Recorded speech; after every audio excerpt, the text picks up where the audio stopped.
Episode 2. We begin with a flashback of Se-ri over the years and how she became successful before returning to the present in North Korea, where Se-ri starts flirting, thinking she can get her way with Captain Ri. Unbeknownst to her, he's actually wondering if he should kill her.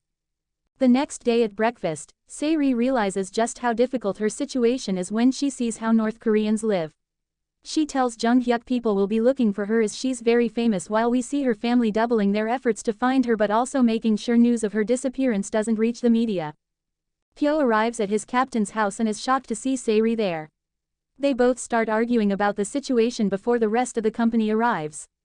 Captain Ri gives her some orders to follow, including staying in the house and not speaking to anyone. After clashing some more with the other soldiers and each of them poking fun at the other's culture, she agrees to the terms and they decide to help her go back to South Korea by sea. On the shoreline, the women of the village prepare cabbages and discuss Jung-hyuk returning from the outpost, while Se-ri finds out more of their food customs and how much more advanced South Korea is. Before leaving, Captain Ri tells her to use the phone if she needs anything urgently. However, she doesn't listen and keeps calling him with silly requests. After Ri leaves their office, the two men discuss hiring Sung-young as he was responsible for a billion-won scheme. We then cut to China, where Sung-young discusses his future protection by relocating to a remote and expensive house in North Korea. Meanwhile, Se-ri feels overwhelmed as the electricity turns off in the evening. Hearing noises, she starts panicking and picks up a vase ready to hit the intruder. However, it turns out to be Jung-hyuk bringing her a candle, which prompts her to start crying as she requested a scented one. In South Korea, both sisters-in-law discuss the latest news around Se-ri's disappearance and think that their father-in-law wasn't serious when he requested Se-ri take over the business. Back in the north, Se-ri laments her situation to Captain Ri. He tells her he will be leaving for the capital the next day, but that the rest of the company will help her leave on a boat in a couple of days.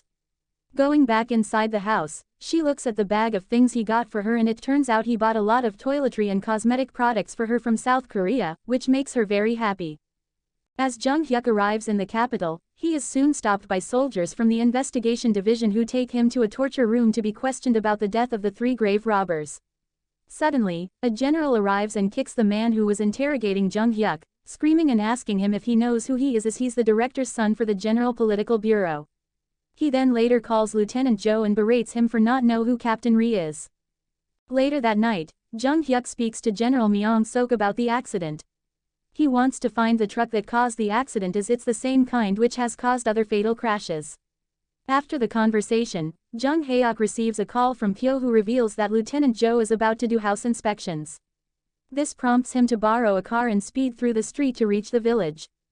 We then cut to Wal-suk and 2 other women performing inspections in the different houses, just as Lieutenant Jo arrives and decides to look at Captain Ri's house as they see lights inside.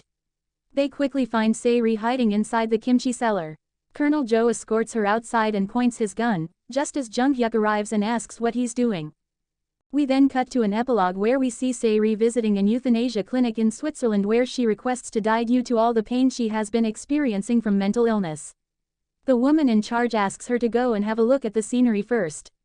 She complies, and as she watches all the paragliders with the beautiful mountains in the backdrop, we see that Jung-hyuk was also there and that they have indeed been in the same place before, which is where the episode ends.